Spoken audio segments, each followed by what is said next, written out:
one thing you should definitely do in spring training is get riled up over the lineup, especially the first game of spring training. So what are we going to do today? We're going to talk about the lineup. You are Locked On Guardians, your daily podcast on the Cleveland Guardians, part of the Locked On Podcast Network, your team every day.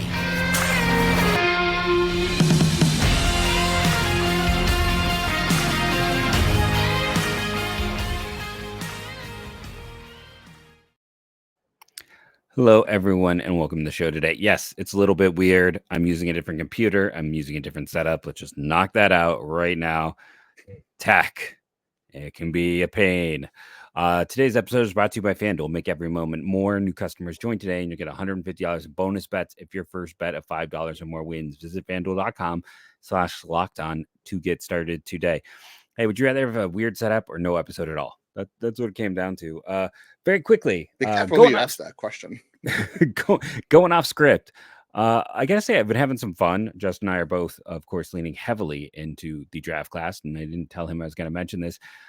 I just want to say, I know everyone's, kind of crudding on this class. And again, I feel like this is a bit of a recency bias. Like the Austin Martin Spencer Torkelson 2020 class wasn't exactly a stellar class. It's just last year's was probably the best class we've had on paper since the 2011 class, which is the greatest of my lifetime. And that makes this one shine a little less in comparison. But one of the fun things with this class, and, we had Cole Mathis on recently, go check out that episode, is the Cleveland ties and how often I am just randomly finding Cleveland ties. PJ Morolando's grandfather played on the 82 Indians. Bill Nardoni, I think is his name. His mom was actually born in Cleveland that year. So that's fun. And I just found out a player from Santa Clara, John Baring, I believe, is his cousin was JJ Sherrill, who played in the minors, got up to AA with Cleveland, drafted in the late 90s. So it's it's interesting how many draft picks have Cleveland ties. I just thought it was fun. I think those things are fun. Let me know if you think that's fun. Do you want more like random ties to Cleveland? Is this something, or is this just something that minorly entertains me? John Baring's cousin also played at University of Akron, even more ties to the area. So it's, I don't know, those things always, the ties that bind amuse me. I had someone get mad at me talking to Cole Mathis and using the term bloodlines. It's not meant as disrespect. I find these intersecting pathways interesting. It is always something that has intrigued me from the moment I've started covering this. So let me know what you think. Comment below. While you're at it, smash that like button.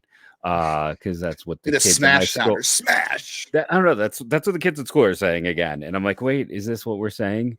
So I'm going to lean into what the 12 to 14-year-old crowd tell me about YouTube, because I'm betting they know more than I. If it works, keep saying it. You won't know until you try. That's thank you to everyone for jumping in. John did confirm his name is John, so I wasn't messing that up. One of our everydayers. Yesterday's was second best episode of the last 10. So thank you all who joined in, jumped in, and joined us for a fun discussion. We got another one of those today. Now that I've derailed the show massively. Yes, we have to start over now. Everything has gone off script. I am caught off guard more than I already was for where we are right now. That's a little behind the inside baseball there. Yeah, you brought up a good point though. We're gonna have. I'm gonna cross my fingers that this actually happens, but we're gonna have Jeff Ponce on next week, another Baseball America writer who is a friend of mine from Prospects Live days. And now that you brought that up about this year's class shining a little less because of how good last year's was, I wonder if. I want to ask him this because Jeff covers the minors and he also covers the draft, and he does the Cape Cod League very heavily. So he does a little bit of both. I wonder if you could somehow take some sort of like pill and just forget about last year and only look at this year, how you would think of the class this year without having last year's class in your mind. Like, would that remove some bias? Would that make you feel better about this class? Like you said, maybe that's a thing. I don't know. People are saying that because I think the only question is like, there's no clear cut number one. And coming into at this time last year, Dylan Cruz and Wyatt Langford were like, okay, you're pretty sure these guys one of them should go 1-1, and then Paul Skeens came out and then we had the guy who Colorado's going to broke, who I'm blanking on his name, the tennis Chase Dollander, who was also 2 years ago. Chase Dollander was the 1-1, so that can change too. But I mean, we at this time a year ago we had at least 2 clear cut number ones, and you could make a case for Walker Jenkins, and then Paul Skeens did his thing. This year we don't have that. But that's like the only knock on the class. I think the rest of the class actually is pretty solid. And can we also talk about okay, for this is a terrible class. 2021, multiple people had Henry Davis as the top player in this class. I was one of them because I thought he'd be cheaper to sign, and he was. Jack Leiter's been terrible. Jackson Jobe looks like he's getting it together. Marcelo Mayer should work. Jordan Lawler's looked okay. Colton Cowser is disappointing. Frank Mezquito, Benny, that class is terrible. It's like for people saying like this is the worst class in the decade. I'm like, did you look at 2021? I mean, Gavin Williams has the highest WAR in the first round. Oh, no, I'm sorry, Matt McLean does, and Sal Freilich and Gavin are the only 3 guys who have a WAR over 1.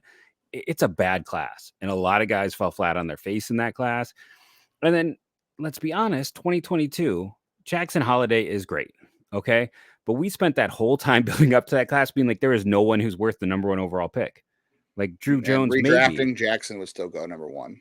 I mean, he definitely goes number 1, but at the time, I don't remember anyone who made him the number 1 player in that class leading up to it. I'm sure some people did late. Yeah, but it was mostly like, the Drew Jones chatter and, the Tamar Johnson, Elijah Green, some of those guys. And we'll see how it works overall. But again, this was a class that it's an interesting situation. And again, it's not what's in our write-up. But I just read more and more and hear people say, oh, it's a bad class. I think I was reading a Fangraphs where it's like, it's one of the worst classes. I'm like, what about 22, where we literally Jackson Holiday is great now. In retrospect, it's great. But at the time, no one knew who was going 1 because no one stepped up. The college group was so poor that year that there wasn't anyone who grabbed any attention. Or you go to 21, and we just talked about how that class looks like an out-and-out disaster. You go back to 20, where Austin Martin had a great year at Vandy, but we know what happens at Vandy. And Spencer Torkelson hit a ton of home runs in an extremely home run-friendly environment. Like, it wasn't exactly a barn burner again. It's more with this baseball draft. It's more of the of late. It's more the exception to the rule. Like last year, before that, 2019 was last year. You had some really stacked names at the top with Adley there, and 2018 was another year where I liked Casey Mize a ton, but most people didn't agree with that. Joey Bart's been a disappointment. Nick Madrigal, Alec Baum. He bombed. This. You can keep going. That's just it's weird to hear all the negativity right now. And then we have people who want to sit here and tell us, oh, of course they're picking first this year. It's a bad year. Or, oh, they're going to use it a bad year and not get a good player. It's like, I think this narrative is extremely flawed. And I think we've proven that. Yeah. Well, I think that just because right now on February 22nd, there's no clear cut number 1 player right now because there's no surefire shortstops, and a lot of the good bats are like corner profiles. They're not center fielders. Like Vance Honeycutt and Mike Sirota are like the only center fielders that are on the board. And JJ Weatherholt is playing shortstop for the first time, and he's already hurt. And it's just because there's no middle players. All the good bats this class are in the corner, and that makes it everyone question it more because there's more risk. But I think if the guy can hit, I've expressed this multiple times, at the first overall pick, I'm really not worried that much about defense. I'm worried about whether or not this guy can be whoever they pick. If it's a hitter, which I think right now we can say it is, unless major changes happen. Just want the guy to be able to be in the middle of your order somewhere in the next 5 or 6 years. But also, you can't judge a draft class for at least 3 years minimum. Guys are moving. I mean, at least the first round guys are moving a little faster, especially if you're a college guy. Mm-hmm. High school, not so much, but you need a minimum, truthfully, of 5 years to judge a draft class. So, and I'm willing to give mulligans to all the classes to some extent that were affected by COVID. High school guys who got to college, or college guys who got extra years or who are battling guys because of the transfer or rule in COVID or whatever rules they've introduced. Like, I'm willing to like give that this college class, I believe, was affected by COVID in high school, but they weren't affected by COVID in college. There's still a few. We were talking about Zach Morris, not from Bayside, but from Duke, and he's one of those guys who was the other side of the ocean. But before we hang this up, just okay. So if you and I kind of have Bazana and Kurtz at the top, I just want to read the top 3 college hitters since 2020 and tell me if you think they would fit with these guys, if they're above them, below them, or with them. Okay. Last exercise, and we'll go to break. Sound okay here? Now that I've completely derailed the show. Spencer Torkelson, Heston Jerstad, and Austin Martin. I would probably take Bazana and Kurtz over all of them. Like, if you gave me a choice to draft all of them right now, even at the time, I would have taken them, but I wasn't the biggest guy on Torkelson. But if you had your choice, like today, like, hey, these are the guys you can take today to start a franchise. These are the only guys available. I would definitely, and maybe that's because that could be recency bias, but that could also be backup quarterback syndrome, that those guys haven't failed yet, because that's what happens a lot with prospects and just general guys in baseball. You have backup quarterback syndrome where, hey, this guy hasn't failed yet, so he's better than what we have already, but we don't know that yet, but we think he is. Like that happens. Maybe that happens in all markets, but I feel like that happens in Cleveland a ton. But here's the next fun grouping. I swear we'll get to the break just because this one is so crazy. To get the 2020 class, to get to 3 college bats: Henry Davis, Colton Cowser, and then you have to go all the way down to Sal Frelick at pick 15. Yeah, I like Colton Cowser out of that group probably more, but that's about it. I like Sal Frelick, but obviously Sal Frelick's not a 1-1 overall talent. I don't even know where did he end up going, because I don't think he's even top 5 talent as much as I like Sal Frelick. He was a first rounder, but he was the 15th overall pick in that draft. That's about right. But that was the 3rd college bat. That's how bad that college group was. And right, exactly. And this just class shows is all college bats for the most part. And I understand the high school group is weak. And then the next year, Jacob Berry is your first college bat, followed by Brooks Lee and then Gavin Cross. Like 3 of those guys have been, or 2 of those 3 have been massive busts. But we got to run to break. We'll come back and have our lineup debate. We some other things. We had some other things to talk about. It's a fun episode, but I decided I was just going to ruin it all. Have us have an interesting discussion based on comments that I am getting. Sure, we'll talk about what we're really going to talk about. At least the thing we didn't plan on talking about that we are talking about after the break. It'll all make sense.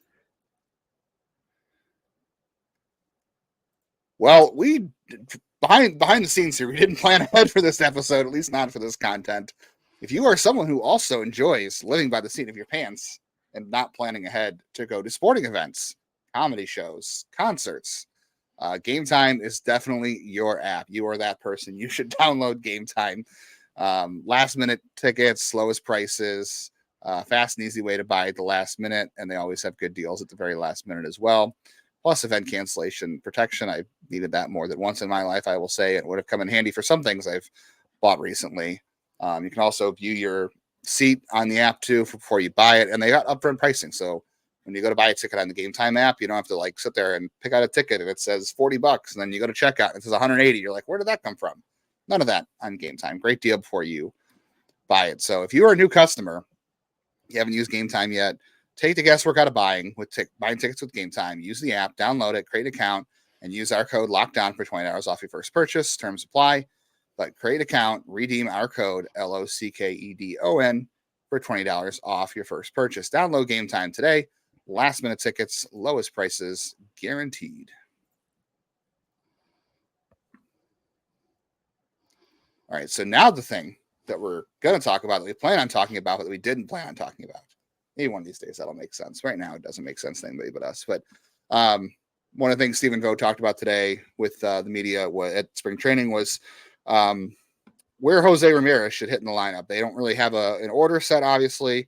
They said Stephen Kwan is going to be in left field. They pretty much locked him into left field and lead off. No expectations of changes there. Obviously, I think we all assumed that was going to be the case. But they're going to feel it out with Jose and see what he feels most comfortable with and see what happens. I have been saying this for years, going back, I don't know how many, probably since 2018, 2019, that Jose should be hitting second. It might have even been 2017. I can't remember. That lineup was actually good, so maybe it wasn't as big as an issue. But I would say going back to at least 2019, I wanted Jose to hit second in this lineup. And to me, it makes sense more now than ever because, there is the old study. I know people are going to say, oh, blah, blah, blah, data, analytics, sabermetrics. You want your best players to get more at bats. Okay. And for all those who are saying, well, hitting 3, he's got to be in a run producing part of the lineup. You're only hitting 3rd in the order once per game. Okay. You're only guaranteed to hit 3rd in the order once per game. You might be hitting, if Miles Straw hits 9th, you might be hitting 3rd behind him some innings, or you might be hitting behind him some innings. So that's just the way it works with things wrapping around. You want your best hitters to get more at bats. And there's been study after study that shows that the second spot in the lineup is the most important. And if you get X amount of number at bats from doing that per year, that's great production. That's what you need, especially for a lineup struggling for runs like Cleveland. And then you throw in the fact that you've got Kwan, who's a lefty, who his platoon splits were even last year. They evened out mostly for the, so hard to say where he really falls because he's had a couple of weird ups and downs with that in his first 2 years. But Andres Jimenez is a lefty, but he also excels against lefties. And then you've got, Bo Naylor, who's going to play 6 days a week in theory, who's a lefty who has struggled with lefties in the minors. You got Josh Naylor, who's a lefty who hit lefties for the first time last year. We'll see if that keeps up. And then at some point, you're going to have comments out of the lineup, you hope. And then, they're working Esteban Florian, who's a lefty. Got a lot of lefties. So you can use Jose to kind of balance that out at the top, I think, and you can sprinkle the lefties out the rest. But I don't know. I think this makes the most sense. The hard part to me really is like Kwan 1 and Jose 2. After that, I'm not going to analyze any spring training lineup because I have no idea what this is going to look like. Like, don't ask me to put a lineup together today because I don't know if I could. I mean, I have a top 4 just based on last year. But the whole thing is for people who are like, okay, explain this number 2 thing. The player hitting 2 on average is going to see 40 to 50 more plate appearances a year than even the guy hitting 3rd. Like that's how many more plate appearances. And the person hitting leadoff will see the most, but you are giving the person hitting tool is the tool hitting in the 2 hole is the optimum spot for the most at bats while also having someone on base. It's that combination on base and at bats. And it's also, you're getting that guy up with less than 2 outs, which is also an important part of it too. That is why you want your best hitter in the 2 hole. It's going to be the most at bats possible while also having a high percentage of chance of a guy being on base. And I know you're saying, well, what happens if the on base guy gets out? Well, yeah, that's just that's the first of the at bats of the game. Throughout the game, there's going to be opportunities where that he's going to get as many chances as the 3 hitter often would. So for me, yeah, I agree. Kwan 1 until we see how it shakes out with some of the other players. Jose 2. And then I just want to load it up. I want to put my best hitters. So I would go with the Nailers in 3 and 4 and just go from there. They were the best hitters. And then to me, after that, there was such a drop off. We can kind of figure out where to go from there. It does certainly feel more and more likely that Manzardo won't break club with the team. Break with the team. I'm trying to remember if I was reading that on a Zach piece or a Rosenthal piece this morning. But it seems to be a feeling that is arising. So I'd have to really sit down and go through, but they had 3 above league average hitters last year. And it was Ramirez and the Nailers. Hot take. I think they'll have more than 3 this year, but yeah, there's that. And also I want to point out too, when I talk about this study and about, looking at the numbers and how that all works, this is not a hypothetical thing either, by the way. Like, it's not like people running hypothetical situations. The numbers aren't fake. It's based off of real life events that happen in games. So, they're running studies of how many times guys are batting second and the value added. Like, this is based on real outcomes of scoring actual runs. This isn't just some fake computer simulation. So I want people to understand that who don't like analytics. The other part of this too, I wanted to point out is your third batter, this is also, kind of from the same study, and this is done probably 20 years, maybe 15 years ago at this point. I have to look. It was Beyond the Box Score, which no longer exists, sadly. But your third hitter always hits a higher percentage of the time with 2 outs. Like, think of how often last year, because of Ahmed Rosario's propensity to ground into double plays despite his crazy speed. Like, Jose hit a lot with 2 outs last year. Your third hitter does hit a lot with 2 outs. I would rather have, this is going to be wild to some people, I would actually rather have Stephen Kwan hitting third and Jose leading off, because Kwan draws a significant amount of walks. He makes contact. He's got a good on-base percentage. That gives you a chance to extend the inning if there are 2 outs. And Jose can do the same thing. But, I mean, if you want to get real wild, I would lead off Jose. So the other thing with Jose is this. I don't want anybody... Okay, I'll go real wild after you. Okay, I'll go real wild. I don't want anybody hitting behind Jose that's going to take away his ability to run the bases too, because how many times did we come on the show last year and we complained, why is this team not running? Why are they not stealing more bases? That cannot happen this year. They have to get back to being more aggressive at stealing bases. And that is also, I'm not saying it was Jose Ramirez's fault, because he did a good job last year, but he's got to have the freedom to do it too. And you can't have someone behind him who's going to take that ability away from him. So if he's hitting leadoff, I don't know, does he run more? Especially if he gets, coming up with nobody out. He's a leadoff guy for the inning. I know you're only guaranteed to lead off once, but I want to make sure he has the freedom to run when he wants, because he usually has the green light, but he's also aware of situations, and he's also might have a hitter behind him who isn't letting him try to run and fouling off pitches. So I want him to have that opportunity too, because that's what this team needs. So in a wild universe, I would not mind seeing Jose lead off, but I also want to be cognizant of the fact that he is getting older. And if he runs more, you always run into that concern about running down and injuries and whatnot. So I don't know. There's a balance to strike there too. No, there is one, but part of me is like, okay, put Bo Naylor at 1. He runs decently, but that's a little too crazy. But I was just kind of curious to go get sprint speed. And there were 2 players on this team with high sprint speeds, and it's like, honestly, the guy who should be up there is Jimenez, and I don't think it's that crazy to say it. It's like maybe he should be 1. Jose 2, Quan 3. You put Naylor at 4 and Naylor at 5, and I guess we are working our whole way through a lineup now, but that at least gives you, it's probably that should be their 5 best hitters. You can figure out, where Laureano, where Florial, because I don't know, it's starting to feel like he's going to be this team center fielder, where, where Arias or he's got it Rocchio, ninth.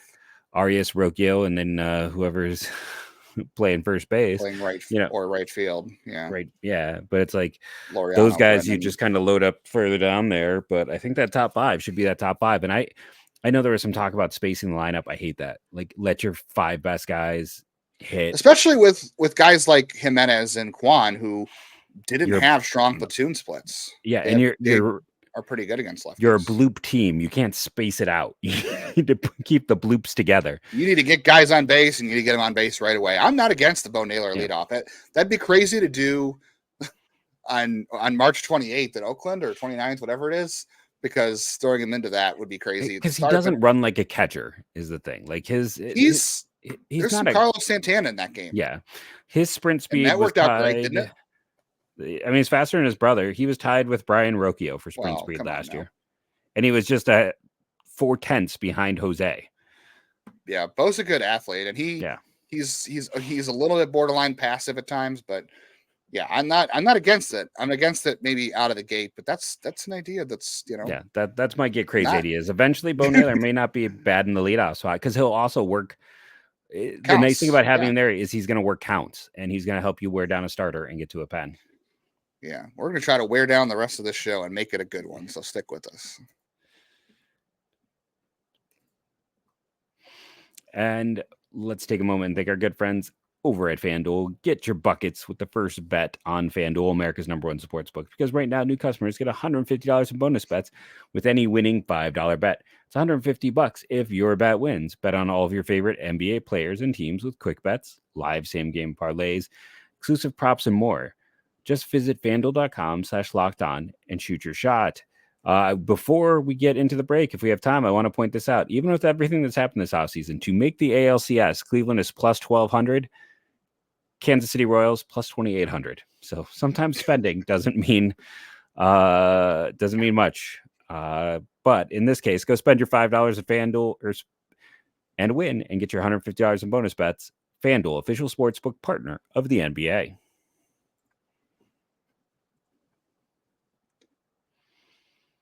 We can get to the Royals before we get out of here, but we haven't addressed this. We've been waiting a while. We've just been sitting on this because it hasn't come up yet. But the Guardians do have their spring breakout game. Everyone is doing one of these this year. I love this idea, good. First of all. Yes, this is fantastic. It's a great idea. Here's the problem. I've only seen, I think, half of the games have a televised schedule. So, like, as of today, as of February 22nd, I haven't seen anything, and this could change by the time you listen to this episode in the afternoon or at night, because I haven't seen it. So as of February 21st, there's been no broadcast schedule released for Cleveland versus the Reds for the spring breakout game. Great idea, but I'm a little worried about the execution because these are games that I feel like need to be televised. I mean, maybe we're just biased because we enjoy prospects, but I think a lot of people enjoy prospects. Right. It's what I complained about yesterday. The whole idea of this game is to showcase I hate the word showcase, but I'm going to use it here. Showcase. The whole idea of this in this context, it's okay. It's okay right here. In this case, like, it makes sense to put them on TV. Like, this is what you're doing the whole game for. So I don't understand why there's not a broadcast schedule for this quite yet. But I am curious to see the execution, how it works, because, the Futures game, I love the Futures game. When it came to Cleveland in 2019, man, I opted for that over going to the Home Run Derby. I know a lot of my friends went to the Home Run Derby and had a blast, but I could not go to the Prospects game. Like, the Futures game is by all time one of my favorites. And I am so annoyed that it's down to 7 innings and they've diluted it so much.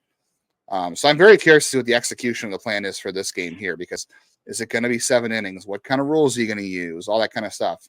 And I want to know who Cleveland's going to put in the game. Like, are we going to see Chase DeLauder? I assume we're going to see him and Kyle Manzardo, but, like, are you going to see Ralphie Velasquez? Are you going to see a Joey Cantillo? Are you going to see a Parker Messick? Are you going to see, I guess we would see Daniel Espino. He was healthy, but obviously you're not going to see him. But, like, who's all going to be playing this game? Because this, in theory, is a 9-inning game right now, and it's 2 teams. It's not like an all-star game. It's basically prospects. Like, I'm curious to see who they put in this game and if that means anything. Who they're willing to showcase, who they're not. But I also want it to be on TV, and as of right now, it's not. You need to market your next young stars. This is a problem I said that, like, Cleveland has and baseball has in general. If you read Zach's piece today, I couldn't help but chuckle at the Daniel Espino, who apparently is yoked to the nth degree. He's apparently a little Yandy Diaz walking around down there. That's not new, by the way. He's been like that for years. It's always been like that. I never got to see him in person when he was down there. Oh yeah. But probably just got bigger, which is crazy. Yeah, he worked on the things he could work on. His when he was legs are literal tree trunks, literal. But yeah, no, it should be on TV. It should be broadcast. They should make a big deal out of it. You need to sell, your young players. Like, right now, baseball is doing better. I guess, we did see a lot of things with Julio Rodriguez, but baseball has always been terrible at properly marketing their stars. Like, Mike Trout is probably the greatest player of my lifetime, and they've just sat there and let a guy who would be relatable to many parts of America, just sit there and not be used to the benefit of their league. Part of that is because he's in a terrible situation with a really bad owner.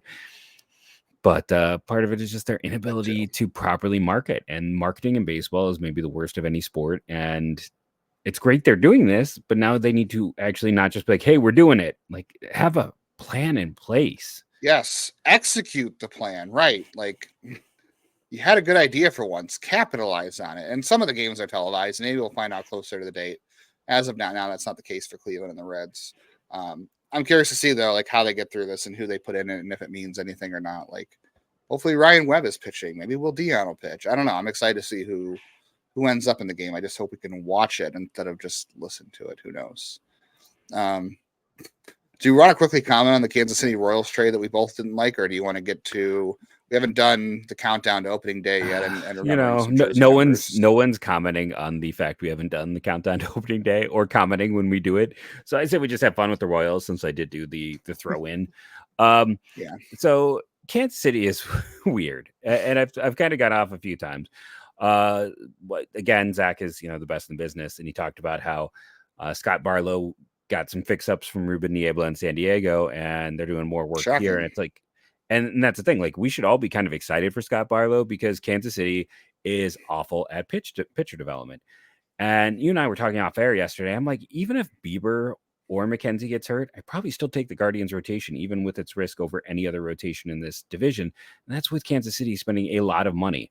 Now, theirs might be number 2 from my perspective, but it's all external. It's very little homegrown there, and trading a relatively well thought of prospect for a down value 30-year-old reliever who peaked 2 years ago is weird.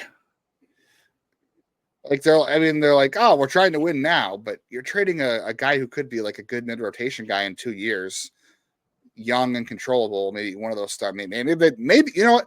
Maybe the Royals just said, you know what? We're going to ruin this guy anyway.